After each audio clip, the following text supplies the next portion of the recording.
বিশ্বনবী সবসময় বলতেন সময়কে কাজে লাগাও, কোনো প্রিভিলেজকে পেলে এটাকে কাজে লাগাও। বিশ্বনবী বলতেন 5টা জিনিস আসার আগে 5টা জিনিসকে কাজে লাগাও।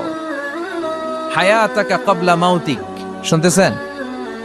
বিশ্বনবী বলতেন সুযোগকে কাজে লাগাও। কি কাজে লাগাও? সুযোগ কি সবসময় আসে? বারবার আসে? এজন্য সুযোগকে কাজে লাগানোর দরকার আছে না নাই? বিশ্বনবী বলতেন হায়াতাকা ক্বাবলা মাউতিক, মৃত্যু আসার আগে জীবনকে কাজে লাগাও। এই জীবন আল্লাহর দেয়া সবচেয়ে দামি উপহার আমাদের জন্য, এটাকে যেন আমরা কাজে লাগাই। এরপরে বিশ্বনবী বলছেন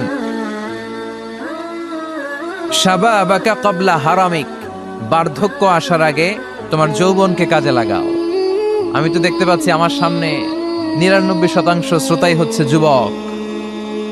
তোমরা অনেক কিছু করতে পারো প্রিয় ভাইয়েরা, তোমাদের মধ্যে অনেক শক্তি, সম্ভাবনা।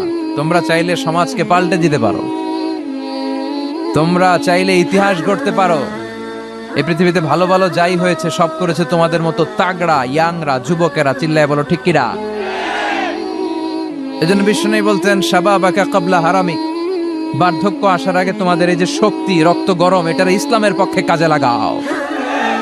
কোন দলের পিছনে ঘুরো, কাদেরকে নেতা মানো, কোথায় যে স্লোগান দাও, কোথায় যে সময় কাটাও, একটু চিন্তা করার দরকার আছে না নাই? তোমার জীবনের সবচেয়ে মাহেন্দ্র ক্ষণ এটা। কয়েক বছর পরে এই শক্তিটা থাকবে না। এখন যারা মুরব্বী তারাও একসময় যুবক ছিল নাকি? তারা ছোটবেলা থেকেই মুরব্বী? তারাও যুবক ছিল, তাদের গায়ে অনেক শক্তি ছিল। এজন্য এই সময়টা অল্প কিছু দিনের জন্য। রং ধরা যৌবন জং ধরে শেষ, থাকবে না। সময়ের আবর্তনে, কালের বিবর্তনে এই কুচকুচে কালো দাড়ি একদিন সাদা হয়ে যাবে, তাই না? এজন্য এই যৌবনটার জন্য আমরা কাজে লাগাই। এখনই আমাদের কাজ করার সময়, এখনই ছোটার সময়, এখনই দৌড়ানোর সময়।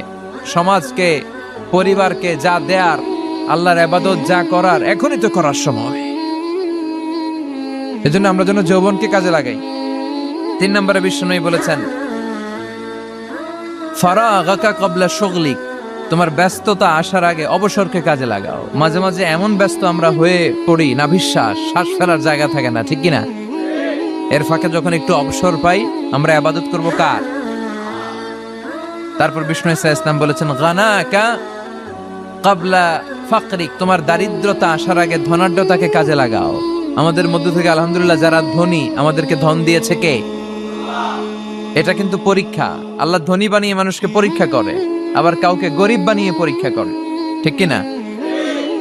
তাই যারা সম্পদশালী হয়েছি তারা যেন এটাকে কাজে লাগাই, ইসলামের পক্ষে কাজে লাগাই। যাকাত যাদের ফরজ হয়েছে আমরা যেন যাকাত দেই। যাকাত যারা আদায় করে তাদেরকে পছন্দ করে কে?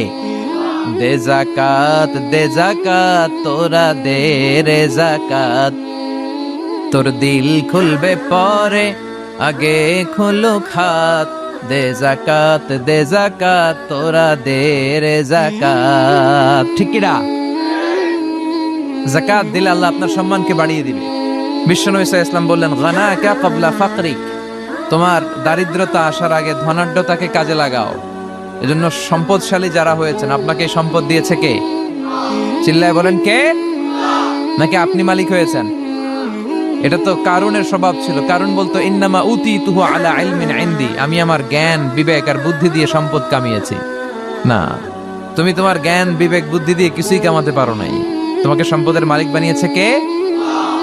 এরপর বিষ্ণু সাল্লাল্লাহু আলাইহি ওয়াসাল্লাম বললেন সিহহাতাকা ক্বাবলা মারাদিক ক্বাবলা সাকমিক, তোমার অসুস্থতা আসার আগে তুমি তোমার সুস্থ সময়টাকে ইসলামের পক্ষে কাজে লাগাও। আমরা যখন অসুস্থ থাকি তখন আমাদের কিছু করার ক্ষমতা থাকে? এই যে এখন আমরা সুস্থ যে রইলাম, আমাদেরকে সুস্থ রাখলো কে? এই সুস্থতার মর্যাদা যেন আমরা বুঝি। এই 5টা জিনিস আসার আগে 5টা জিনিসকে কাজে লাগাতে বলেছে বিশ্বনবী মুহাম্মদুর রাসূলুল্লাহ সাল্লাল্লাহু আলাইহি সাল্লাম। আমরা যেন এগুলোকে কাজে লাগাই। এই যে আমাদের সময়টা আমরা যেন কাজে লাগাই, আমরা যেন ইখলাসের সাথে, ইয়াকিনের সাথে, ঈমানের সাথে কথাগুলো শুনি এবং জীবনটাকে যেন পরিবর্তন করি। আল্লাহ তুমি তৌফিক দাও। আরো জোরে পড়বো আমিন।